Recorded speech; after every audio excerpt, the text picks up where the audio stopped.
Eckhart saw hell, too. You know what he said? He said the only thing that burns in hell is the part of you that won't let go of your life. Your memories, your attachments, they burn them all away. But they're not punishing you, he said. They're freeing your soul. So the way he sees it, if you're frightened of dying and you're holding on, you'll see devils tearing your life away. But if you've made your peace, then the devils are really angels, freeing you from the earth. It's just a matter of how you look at it, that's all. So don't worry, okay? Okay? This is Aeon Byte Gnostic Radio, broadcast at the virtual Alexandria, that state of mind where East meets West, and through the God above God.com. Our astral guest on this approximately July 13, the year of our Demiurge 2013, is Brad Warner. He arrives to the inner sanctums of Gnosis and the outer rectums of reality to discuss his stellar and sterling new book, There Is No God, and He Is Always With You. Brad joins us for a second time for red pill and red suppository doses of Zen Buddhism and an all-around counterculture mysticism. I'm confident many of you will be able to relate Brad and his message to the delicious but thorny wisdom of the ancient Gnostics and their brethren in the esoterica. You believe a man can't change his destiny? I think a man does what he can until his destiny is revealed. This show is dedicated to the memory of my brother, Sean Connor. As many of you know by now, he died on June 23rd, a victim of fate and folly, driving under the influence under a balmy Texas nighttime sky. He was only 42, and the best I can describe him as is one of the last gentle knights of the world. Embrace the probability of your imminent death. And know in your heart that there's nothing I can do to save you. There's not much more I can say in this introduction, except that I love him very much.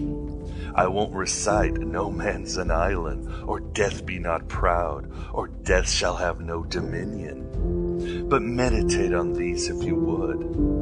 I will say that Sean was as beautiful as the divine spark in him, as beautiful as the divine spark in each one of us, regardless of your own conception of that lost shard of infinite potential within our mortal, tortured souls. Sean is eternal and hasn't gone anywhere. We see each other in dream and memory, and we will meet in other alternative universes beyond Gaia's bloated carcass. Tell me how he died. I'll tell you how he lived. But my heart is broken, and my tears are still hot. Breathing is harder, and my eyes ache against the light of the sun. All I can do is move forward in pain and wild laughter. Fight the good fight, keep the faith, and finish the race, as Pseudo-Paul would counsel. My tears are still hot, but my sanity is intact, and my determination is steely, longing.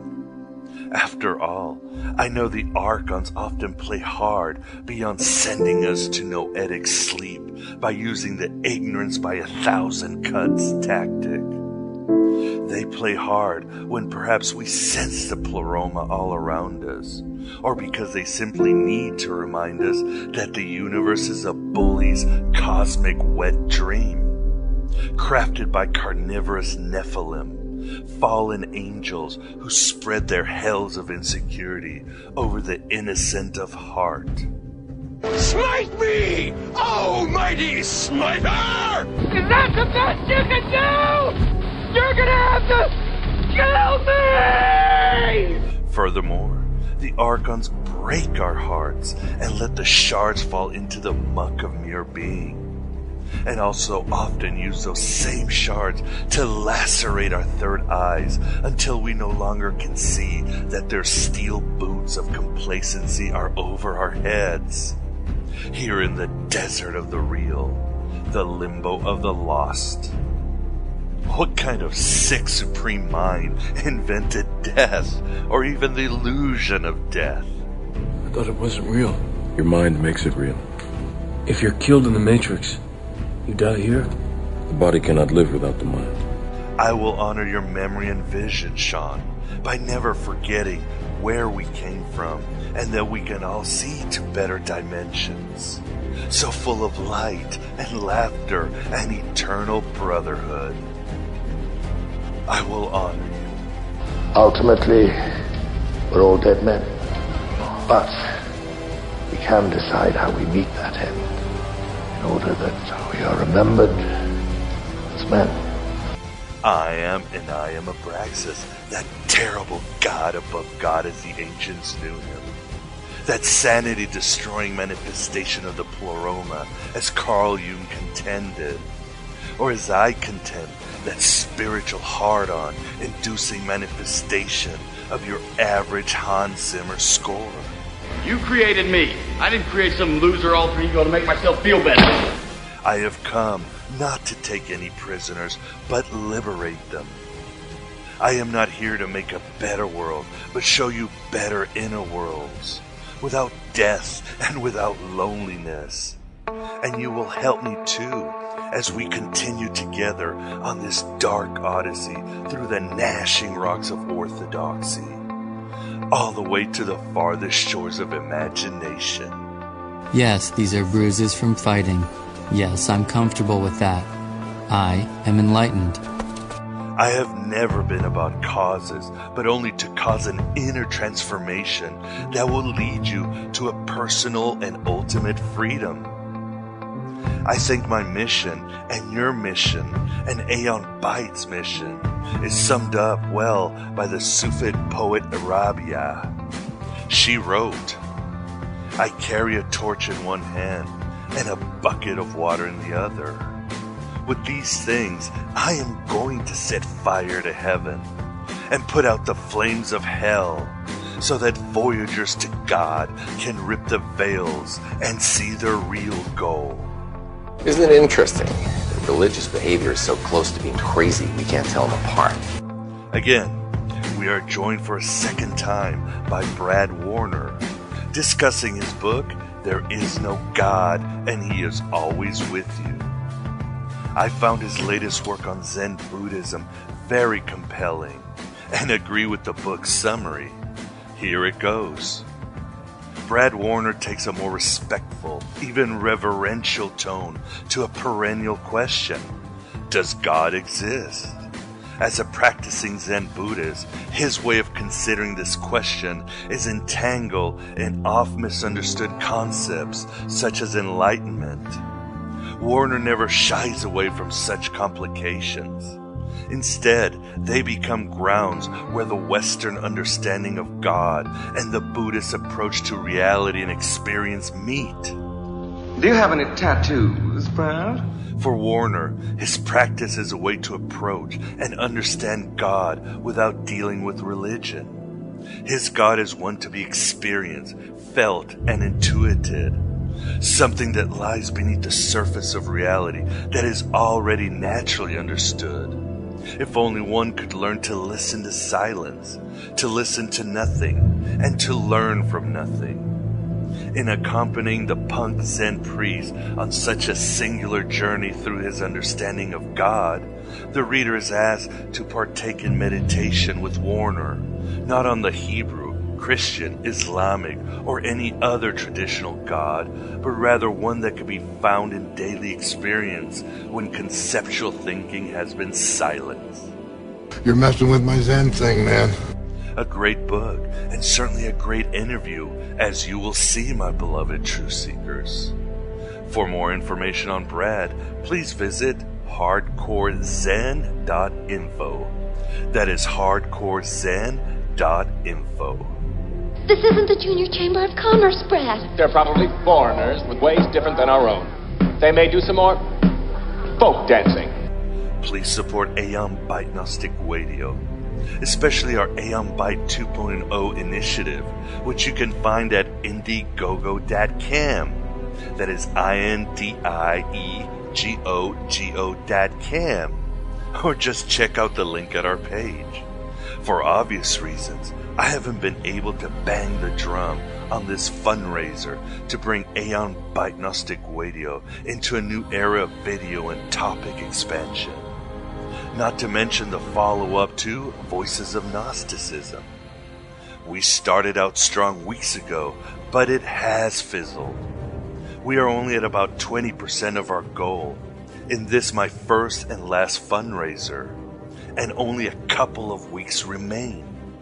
The future of the show depends on you. So at the very least, please spread the word if you can. Take a big step back and literally fuck your own face! I am so grateful to those who have contributed and continue to do so. You are truly the Silver Surfers of Sophia's galactic rescue operation. And this Hobbit podcast is forever in your debt. My father used to say, plant your feet and stand firm. The only question is where to put your feet. Yes, the Archons may not be wise, nor that smart. Mostly horny and insecure, like your average human. Except they are supreme. But they do have a perfect sense of timing, since they rule time.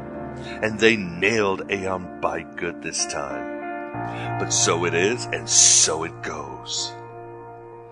And before our interview, let me actually quote part of Brad's book, where he quotes a mutual hero of ours, Alan Watts.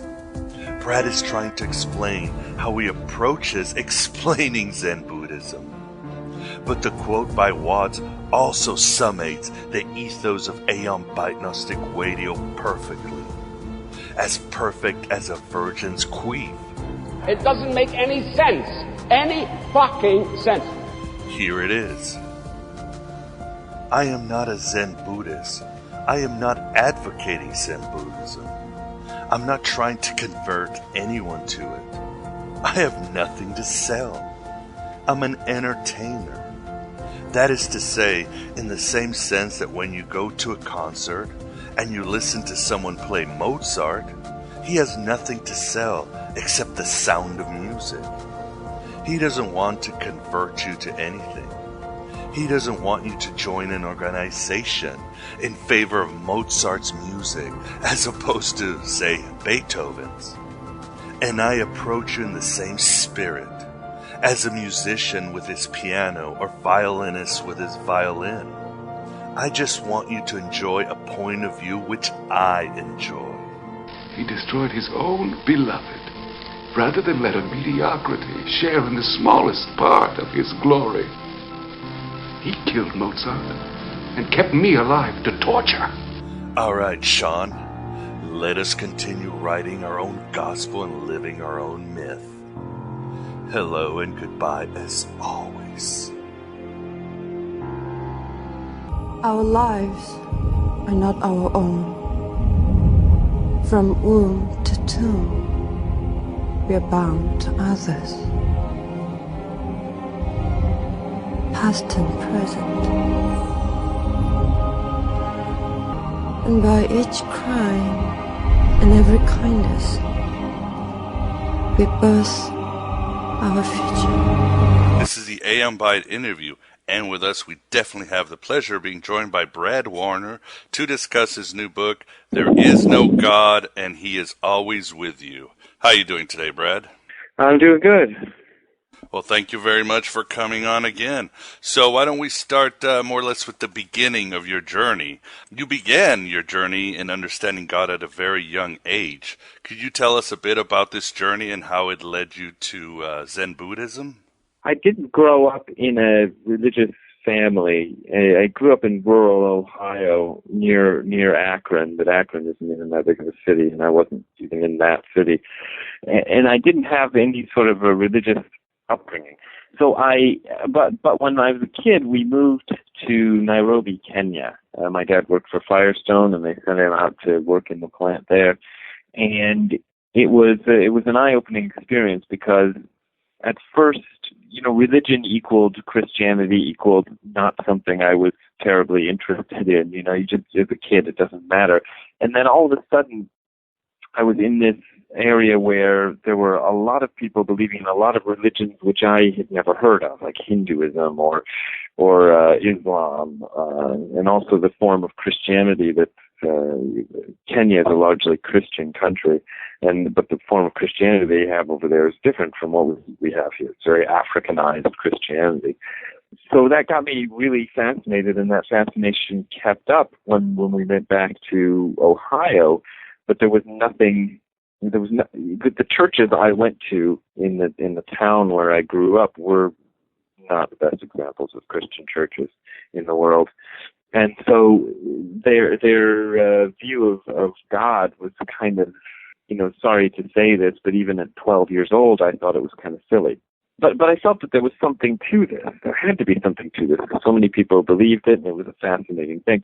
So I was just in college taking my usual, the usual undergrad courses you take that are just kind of nowhere.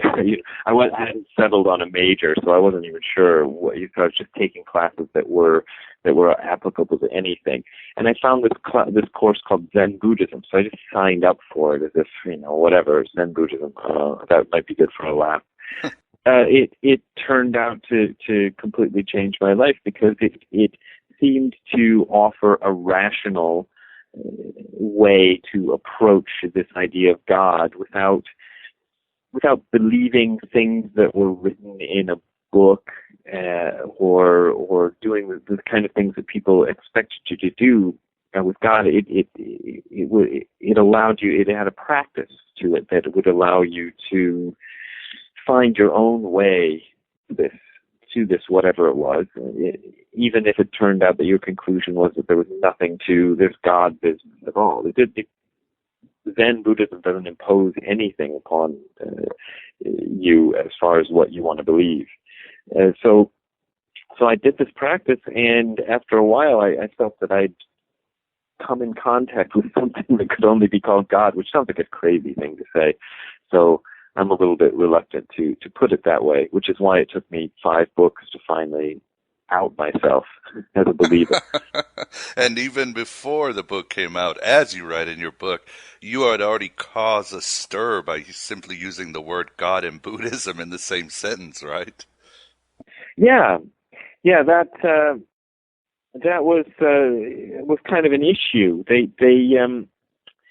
A lot of people come to Buddhism because they've heard it's a religion without God, and they're often people who've been deeply disappointed or maybe even hurt by their involvement with some religion.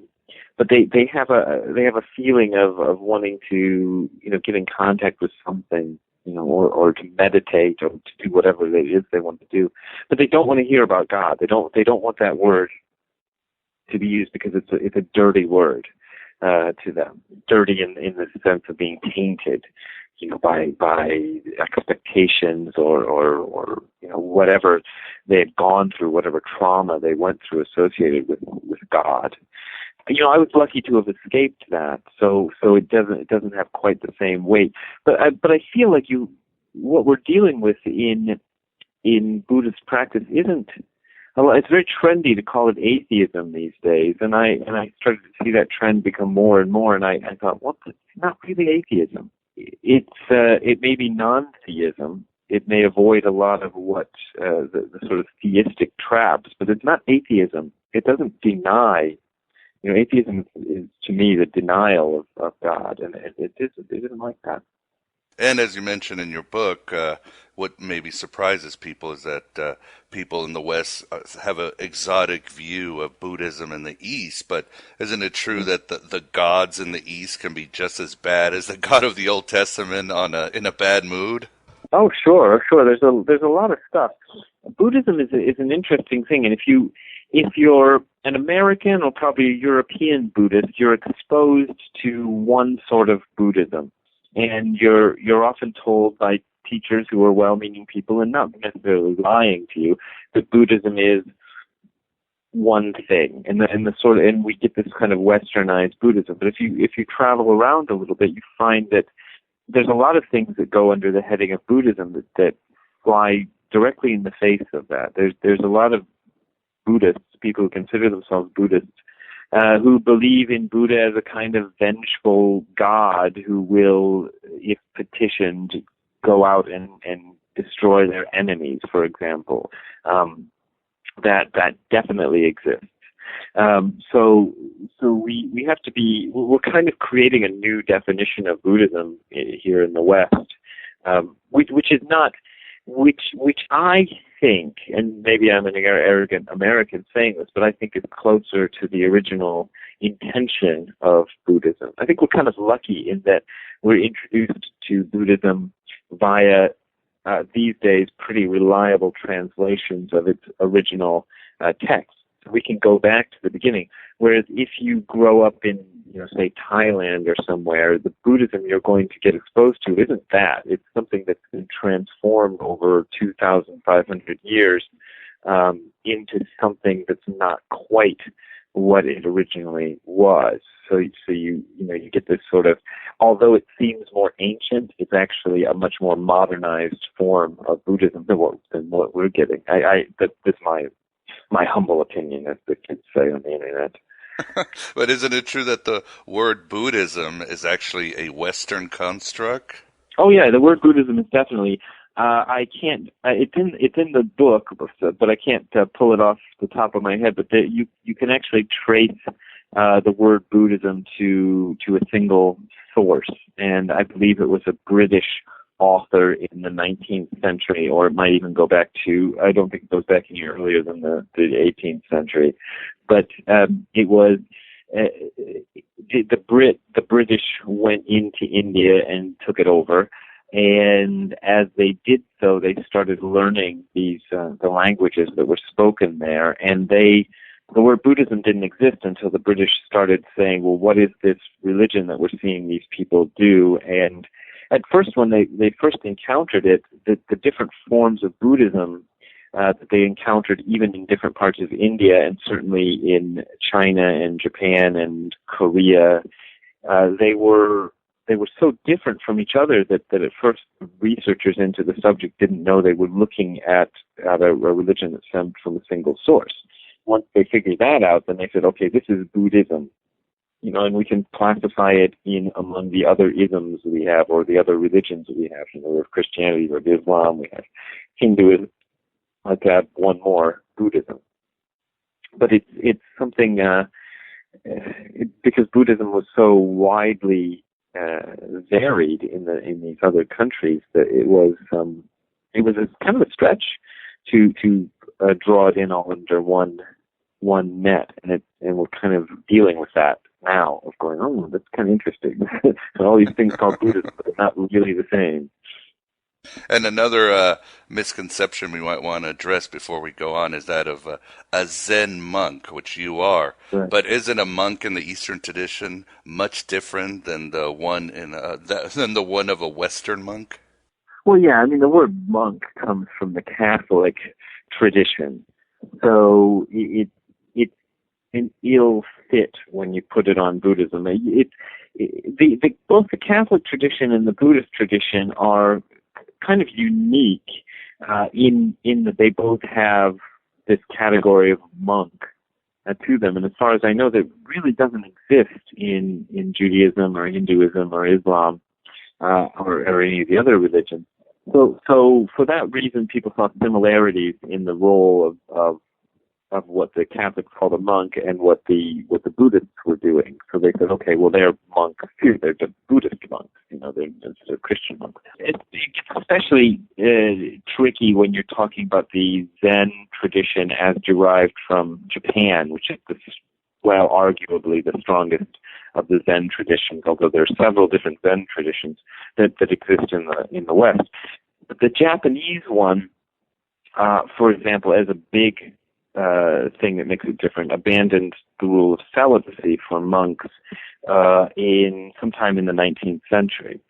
So for about 150 years, Japanese Buddhist monks and Zen monks especially, but I think in all forms of Buddhism, haven't had to adhere to the rule of celibacy, which is really a game changer. You have married monks, and then people, even Buddhists in other countries, will look at people ordained in the Japanese tradition and go, "You're not monks because you're not celibate."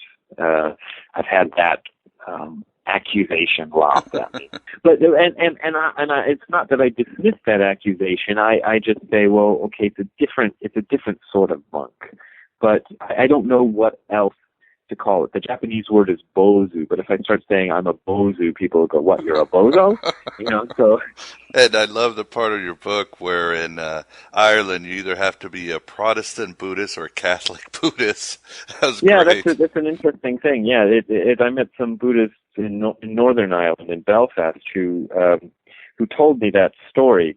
I don't think there's an official designation Catholic Buddhist or Protestant Buddhist, but if you on official forms, if you list your religion as Buddhism, they told me the government doesn't accept that.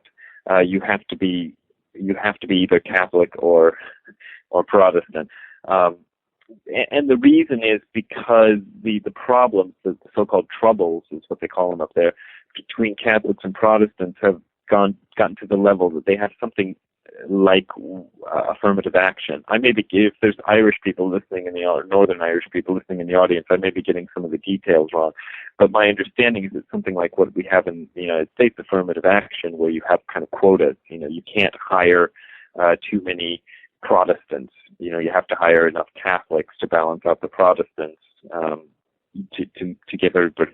Because the Protestants have been dominant historically, at least in terms of official government, because it's coming from the British, the British government. Anyway, so you have to call yourself a Protestant Buddhist or a Catholic Buddhist. Yeah. So going to the concept of God, back to the concept of God, you are obviously very informed by the teachings of Dogen, and we discussed it. We discussed much of his teachings in our last interview. How does Dogen view the concept of God? Well, Dogen never really had to address the topic of God as such, meaning that in his time, he lived from the year 1200 to 1254. He died quite young. But in his time in Japan and in China, where he also traveled, the Christian ministry, whatever they call them, the missionaries, hadn't really made any significant inroads. So Dogen probably never, there's nothing in his writings to indicate that he'd ever encountered Christianity at all. Which, being a person who was very deeply interested in religions, if he'd encountered it, I think he would have written about it.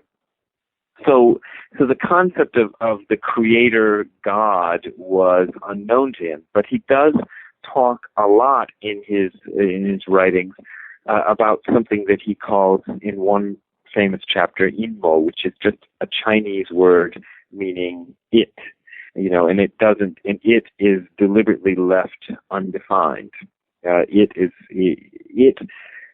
he talks about it abounding beyond the confines of the universe itself, but we are the eyes and ears which it uses to experience the universe. And he says a lot of very poetic things about this unnameable something. And I read that when I first encountered that years ago.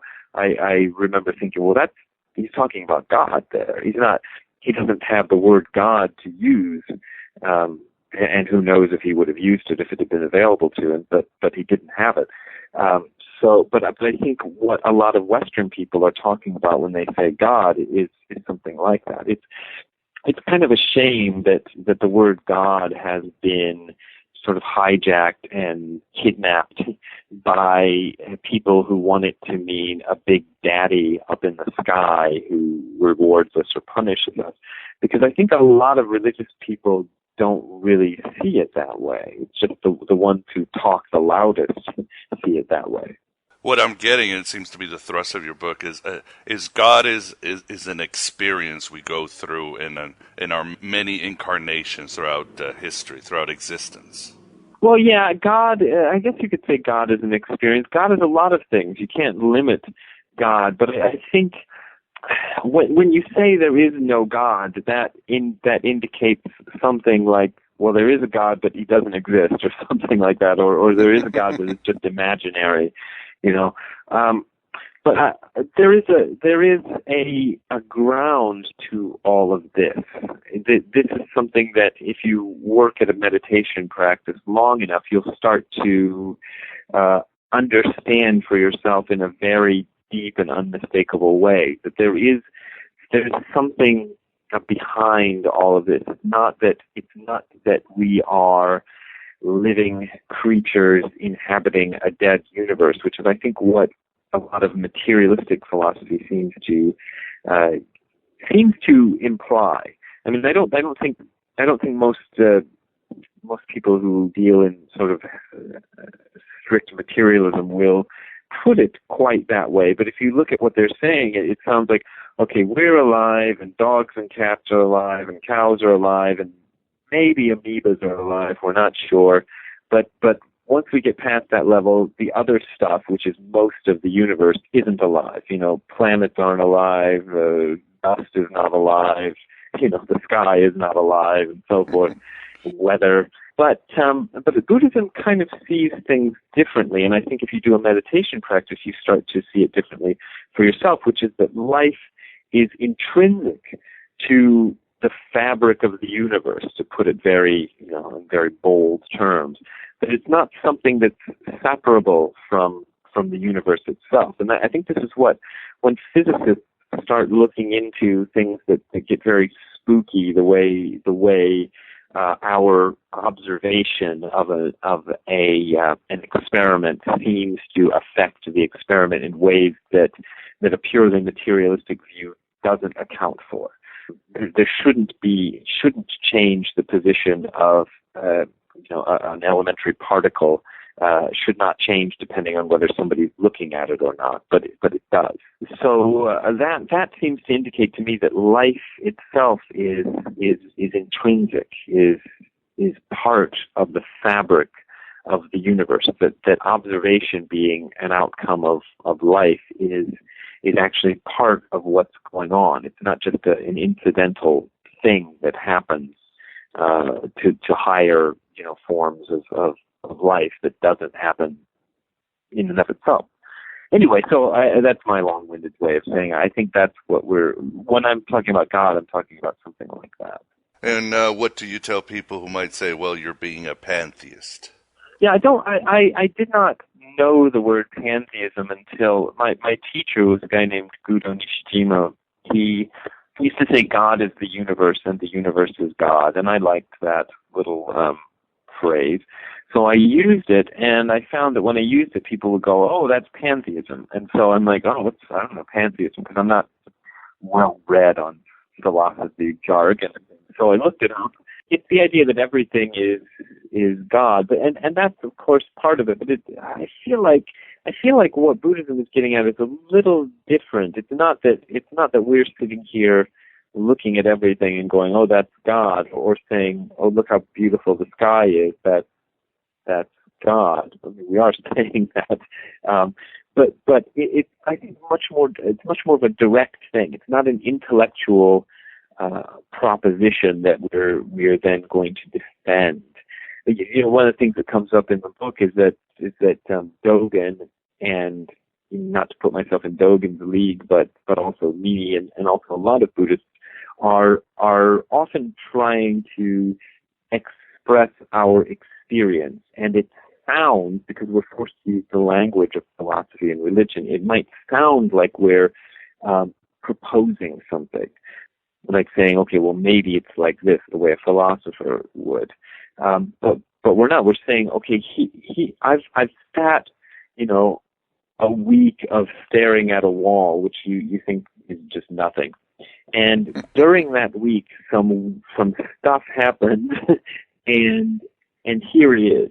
But the expression of that isn't quite it doesn't sound quite like what you'd think. It's something you start to come in contact with things that unless you are very, very quiet for a very extended period of time, you just don't get at. Your mind is too full of junk to get at this stuff. But you don't. What's funny is the effort that's involved. People think it's like this heroic Herculean effort, but I always say, look at me. I'm an idiot. I'm a punk rock guy. I got a bachelor's degree in teaching. I'm not anybody's idea of a saint or a great brain or anything like that. I just doggedly pursued this practice for a long time, and all of this stuff that people said about it that seemed very spooky and weird to me when I first started, it became obvious. Just going, oh, I get it. I get why these guys are talking in circles all the time, because they're not talking in circles all the time. They're actually trying to express something that's very difficult to express. Another person you often mention, besides Dogen in your book, is Sam Harris. How does his work inform you in the writing of your book? Well, Sam Harris is an interesting guy. I've never met him, but I read, I think the book was called The End of Faith, was one of the first of the neo-atheist books. I started hearing about this neo-atheism thing, so I went out to a bookstore. I like books. I like to read, most writers do. So I got his book. I got Richard Dawkins, the God Delusion, and Christopher Hitchens. I think his was called God Is Not Great. But Sam Harris was the most interesting of the lot, because he, among all the neo-atheist people, he seems to have more of a sense of what it is I'm also trying to get at. And there was this news story that came out on what must have been a particularly slow news day a couple of years ago, which the headline was "Sam Harris Believes in God." It was this shocking revelation. And it was some kind of an interview or something he did where he started saying, well, yeah, I believe in God, if God is defined in a different way. And then he was saying he was going to write a book on the subject, but as far as I've been able to see, the book hasn't come out yet. And maybe he's a little, I think he got a very strong, very negative reaction from his audience when he started saying this stuff. And as far as I've been able to tell, which is I'm not a close follower of his, so I may be getting this wrong, but as far as I've been able to tell when I was looking for it, he seems to have said that once and then kind of got a huge bad reaction for it and then decided, okay, I'm not going to say that anymore. Because he doesn't seem to be saying it. Of course, Sam Harris, if you're listening, maybe I'm getting this wrong. But I think it's interesting because he's kind of saying the same thing I've been saying, and it also turns out he has a meditation practice, and that seems to be where this is coming from. I think, like me, he probably entered the meditation practice being extremely skeptical about the whole God notion, but still willing to give it a try, give this meditation stuff a try, because it has other benefits. And then if you keep going in the practice, you start to come in contact with aspects of the universe that just as a result of getting yourself a little bit more quiet. I mean, you don't have to go to the supernatural extremes of completely blanking your mind for 150 days or whatever people talk about. You just get a little bit quieter and things start to look different. It starts to become apparent that what you have learned throughout your life about what this universe you're inhabiting is turns out to be wrong. It turns out everything your parents ever taught you, well-meaning as they may have been, about what this life was and what you're living through and what your teachers told you and what TV tells you, turns out it's not that way at all. And once you start to see it, it's an experience. It's not something. It's in Zen, you often have people getting slapped on the face, or one guy, a rock gets dropped on his toe or something, and then they have a profound revelation as a result of this. And maybe some people were literally slapped on the face or literally had a rock dropped on their toe. But I think more to the point, it's trying to say that this is what it's like. it's not something. If you've ever been slapped on the face, you can't go, "Was I slapped on the face or wasn't I slapped on the face?" There's no question about it, and that's what this experience that a lot of us go through in meditation is like. Is people can question it and go, "Oh yeah, well maybe that was a hallucination or this and that," but to the person who's had it happen, you go, "Well, okay." You say it might be a hallucination. I'm the guy who got a rock dropped on his toe. I know it wasn't a hallucination, and it's hard to express it any better than that. And most of us, I think, for myself, I just don't argue. I'm just going to say, okay, I'm putting this out there, and if you like it, fine. If you don't like it, fine. I'm not going to try to convince anybody that this rock got dropped on my toe. I know the rock got dropped on my toe, and this is what it was like. Yeah, Brad, you also write in detail how God is not a transcendental being, as many faiths would tell us, and even consciousness is just one manifestation of reality. And you include a very interesting interaction you had with Deepak Chopra on the Twitter you dread so much. Oh, yeah. Yeah, that's in the book. It was I saw. I wish I could quote it for you right off the top of my head. It's in the book, but I subscribed. I have a Twitter feed because my publicist said you should have a Twitter feed, and so I just set it up. I really wasn't that into tweeting or anything, but I saw Deepak Chopra had one, and I thought, oh, that might be funny. So I just subscribed to Deepak Chopra's, and at one point he said something about consciousness being the fundamental aspect of the universe, and I said, no, it isn't.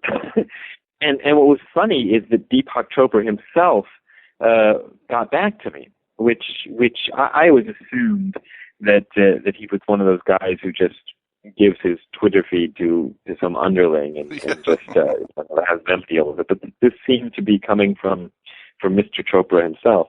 And, we went back and forth about 5 times. I don't know if he knows who I am or anything. I kind of doubt it, but maybe it's possible. And then kind of ended it. But my teacher used to say, I remember this very clearly. He said one time during a lecture, consciousness is an illusion. And that just threw me because I thought, if there's one thing I'm sure of in the universe, it's consciousness. That's the only thing I'm sure is not an illusion. I mean, there's a whole branch of philosophy, solipsism, that's often derided because it says the only thing we can be sure of is consciousness. But to have somebody say consciousness is an illusion, to have somebody I respected say that, made me think, well, why is he saying that? Because he hasn't said things that were that crazy before, so maybe there's something to that. So I kind of started looking at it, and I came to the conclusion that he was right. Consciousness is an illusion. There is something that exists in the universe, and we label it consciousness. But once we label it, then we kind of think we know its limits and know what it is.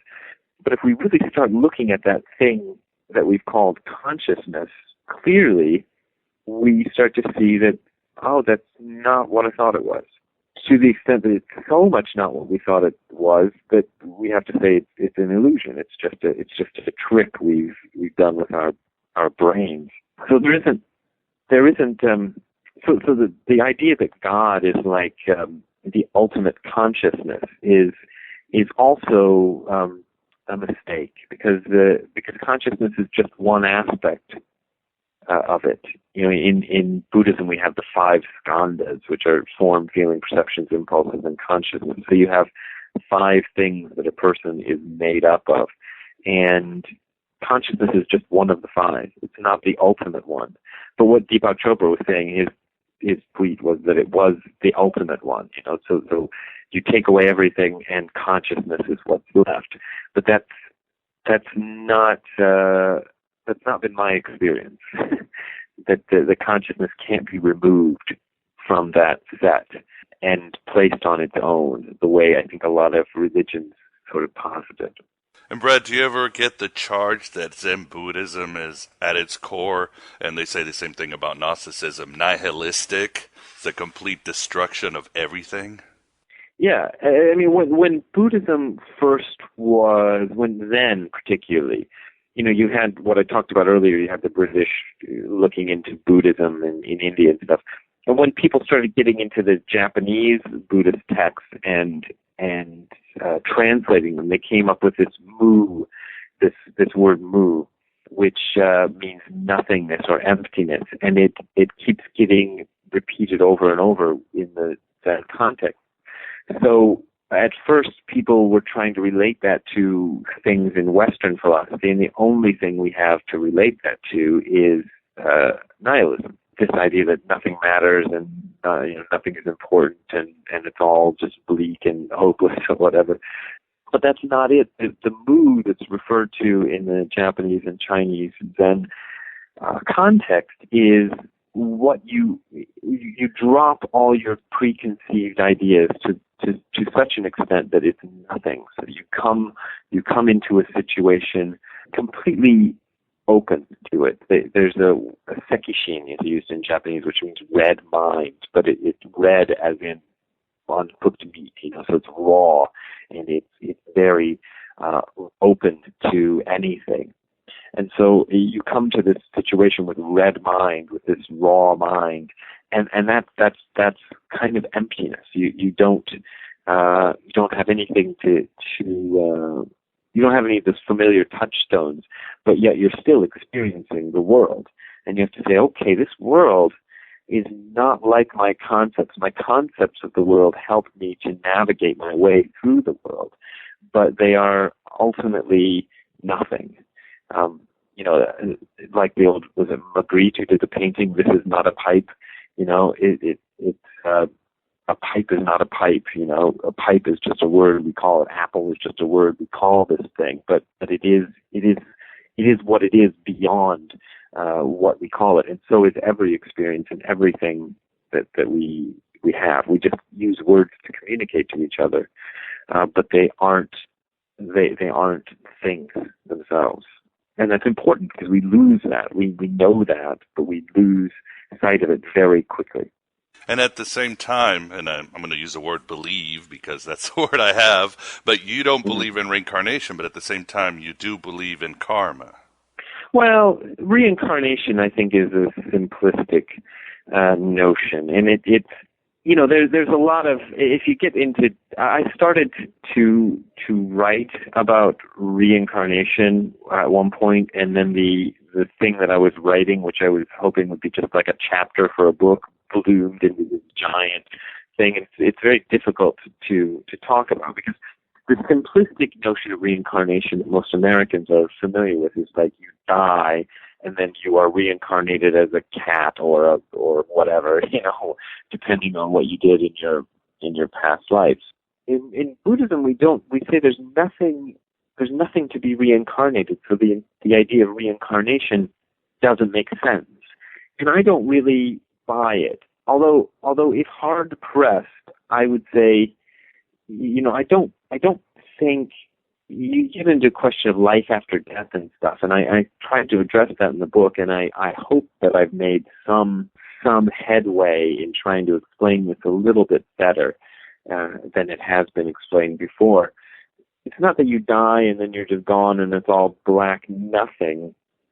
Whatever it was that manifested as you doesn't disappear from the universe, but it transforms in such a way that, in some sense, this is where you start getting into ideas about reincarnation. This is just people speculating about what happens, or maybe having some kind of experience and trying to define that in terms that don't fit.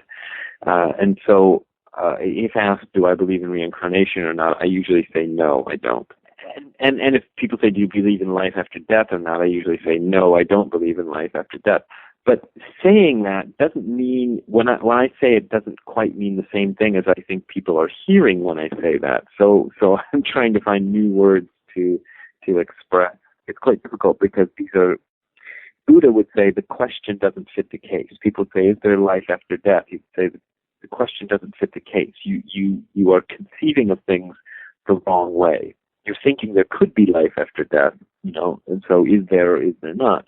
But there is only this moment.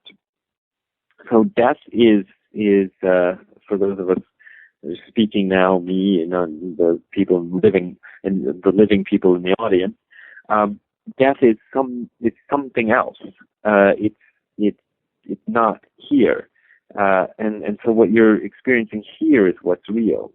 And then there will be a moment when you die, and that will be a real moment, and it's inevitable. But it's not here, and so it's different. The idea of projecting into some supposed realm after that happens, you're just getting into speculation. I know, for example, that next week I'm going to Toronto, but I don't know what Toronto is like. I don't know who I'll meet there. I don't know much about it, but I know I'm going there unless I die first or something. But which I doubt will happen. So speculating too much about the future just gets you into these kind of thought loops that don't go anywhere. At the same time, Brad, you have a great passage, I thought it was a very poignant passage, on how you overcame your fear of death, which is basically face your annihilation again and again. Could you explain a little bit about it? Well, if you do a meditation practice, that's what happens. You don't know it when you first get into meditation. Usually you just think, I'm sitting here for half an hour or 20 minutes and it's boring. It's so boring. And that was my experience, especially when I started when I was 18. So that's the default mindset for any 18-year-old. And I was no different in that respect. I'm just going, this is boring. But as you start to get into it, what you realize is you're disappearing moment by moment, and that sounds weird because we don't think of ourselves as disappearing moment by moment. We think that I was here 10 minutes ago, and I'm still basically here. I'm standing by my kitchen table at the moment, and I'm still by my kitchen table. So there's a continuity, and we think that that's what's happening, that one thing exists and it stays in one place, or it moves around and does this. But if you sit still in one place and get very, very quiet, what you start to see is that you disappear moment by moment. It's not, and it can be, when it first starts to become apparent this is what's happening, I think most of us, I did, react with fear. You're like, what the hell's going on, and it's something that goes on with almost everybody who does a serious meditation practice for long enough, and it's one of the reasons you have teachers to go to. Your teachers have done the practice for long enough, and they can go, yeah, that's what's going on. You're disappearing every moment, but it's okay because you're still here. That's just it's just one of these contradictions, but even though it's contradictory, it happens to be true, and you can kind of say, okay, I'm okay. And noticing that, the fear of death sort of starts to ebb away, but it doesn't ebb away in exactly the way you think it would. I mean, I one of the things I talk about in the book is I was in Germany 2 years ago, and I started getting these horrible headaches and fever, and no other symptoms. So my German hosts took me to a hospital there, and they were like, oh my God, the only thing that has only those two symptoms and nothing else is meningitis. You're going to die.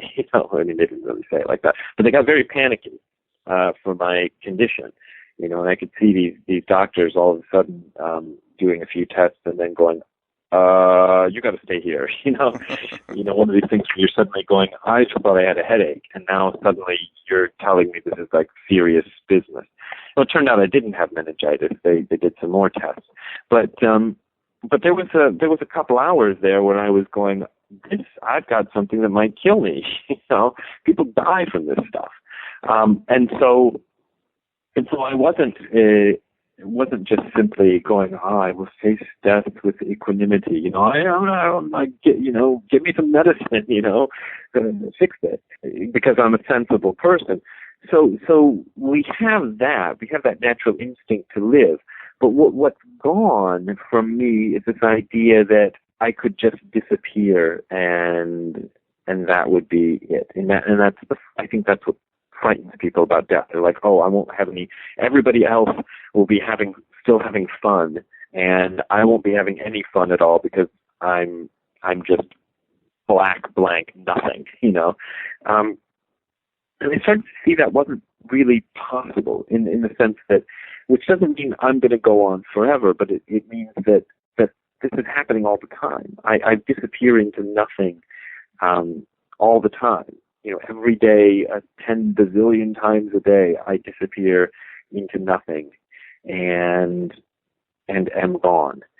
And yet this continuity, which is what we call the present moment sometimes, also exists and continues. The present moment doesn't disappear, and we are expressions of the present moment. So we may disappear, but that more fundamental something of which we are an expression can't disappear. In one part of your book, Brad, you address someone who mentioned how psychedelics are just better than meditation for an expanded consciousness because, well, for people of the West. Could you tell us how you dealt with it and your stance on it? Early on in my career as a person exploring this spiritual stuff, one of the things I tried was LSD because I read books. I read Be Here Now and some of these other books that talk about the psychedelic experience and relate it to a spiritual awakening, and that's what I wanted. I wanted to swallow that little piece of blotter paper, and an hour later have an experience of full awakening into God consciousness or whatever people would say happened. But that isn't what happened. It was not that at all. It was kind of but I'm not without sympathy for people who think it's that, because I can understand how you could interpret it that way. But I feel like that's the wrong interpretation. You're messing up your brain, and in a way, there are people who have gone through horrific car crashes. I think this is one of the sort of common ones, and come away from it with this sort of deep. It's not the common experience of a car crash, but you'll find people who've gone through these sort of experiences where they almost died, and they come away from it going, "Oh, I saw something really fundamental and true," and the car crash becomes this valuable experience. And people have this. There's a guy, and I wish I keep trying to find this guy's name because he wrote a book, and I haven't been able to track it down. But it was kind of a famous book. He was during World War II. He's a British guy. He's bombs. The Nazis are dropping bombs on his city, and one crashes right in front of him. I don't remember if it turned out the bomb was a dud, or if the bomb exploded and he survived. But at any rate, at that moment, he thought, "This is it. Here it goes," And then he came to a few hours later and had this overwhelming experience of something, gigantic and fundamental. And he spent the rest of his life writing and teaching about it. So to me, that's kind of what happens if you do acid or some of these psychedelics. It's a kind of a traumatic experience, which one time out of 20,000 will be profound and amazing, but it's not like you can take this pill and and have an experience of God any more than you can just decide I'm going to run my car into a wall and hope that I'm going to have an experience of God. It's kind of the same thing. Just because it happened to one guy 28 years ago, what's more likely is you just have a bunch of confusion. But because in the world of psychedelics, because there is kind of a market for expressing the psychedelic experience in terms of religion, because Be Here Now sold really well, so let's try another one. There's a sense of people just getting these weird experiences with drugs and then going, "Oh, I was enlightened," but it was really nothing much. And I think it's not a path I would recommend, because it's too easy to just get confused. The other thing is, even a genuine enlightenment experience brought on by something that's not drug-induced. If you're not ready for it in other ways, you're not going to be able to manifest it in any useful capacity. It's another thing, you know. It's like having great sex or something, you know. You know, it might be really fun, but it doesn't necessarily, you know. But there's a sense, and it's really pervasive of people saying, okay, I had this experience, now I am a perfected human, and I think a lot of people, even well-meaning people, get trapped in that because they're walking around the world going, I had this experience, therefore I am a perfected human, therefore whatever I do is right, and that's not the case. Brad, I think you put it very well. You make a very good case about how spiritual awakening should be a process, because you write, and I'm quoting, you write that psychosis is seeing the truth before you're not ready for it. It's not enlightenment. So that's basically it. Too much too soon, it'll fry our brains. Yeah, that's it. And I think there's a lot of people who are running around in the world of spirituality, teaching people about their psychotic episodes, and creating a lot of confusion because they haven't worked at it enough. You know, and we all know the really spectacular ones like Charles Manson, or the one a lot of Americans forget about, who's my favorite example, Shoko Asahara, who's this guy in Japan who put poison gas on their subway systems. You know, he had a profound spiritual awakening, and you know, who's to say it wasn't genuine? But he interpreted that in a psychotic way, which is what often happens with these experiences. Which is why the experiences in and of themselves, they might have some kind of value, but they're not ultimately valuable in and of themselves. They have to be part of a process that includes a lot of other things. And Brad, is this what enlightenment porn is that you read in your book?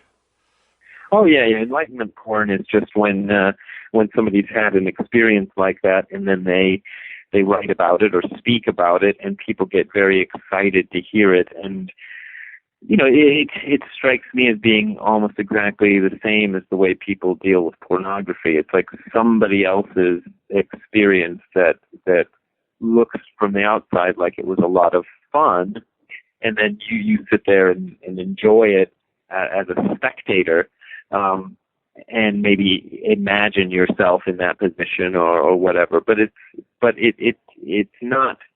And it's very popular. You know, it's popular the same way porn is popular because it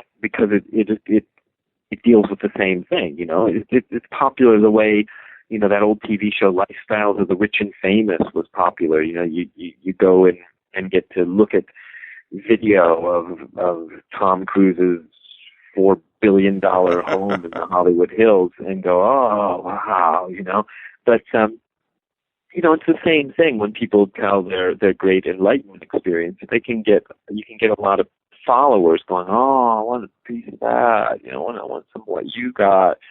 And there's tons of groups around the world that operate on this principle of somebody had this experience, and then they should spend the rest of their life retelling it, you know, and people give them money for that, which, you know, sometimes I wish I was making more money at what I do, and sometimes I go, oh, maybe I should just do that, but I would feel terrible. I'd feel like a jerk if I did that, so I don't want to feel like a jerk, so I don't do it. It seemed as if Mara had been defeated, but in fact, he had not yet given up the battle. Now he attacked again.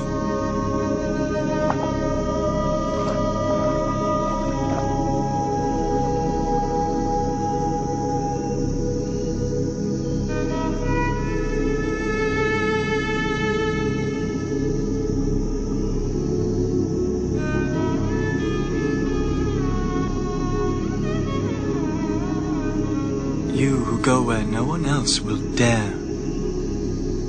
Will you be my god, architect? Finally I have met you. You will not rebuild your house again. But I am your house. And you live in me. O Lord of my own ego, you are pure illusion. You do not exist. The earth is my witness.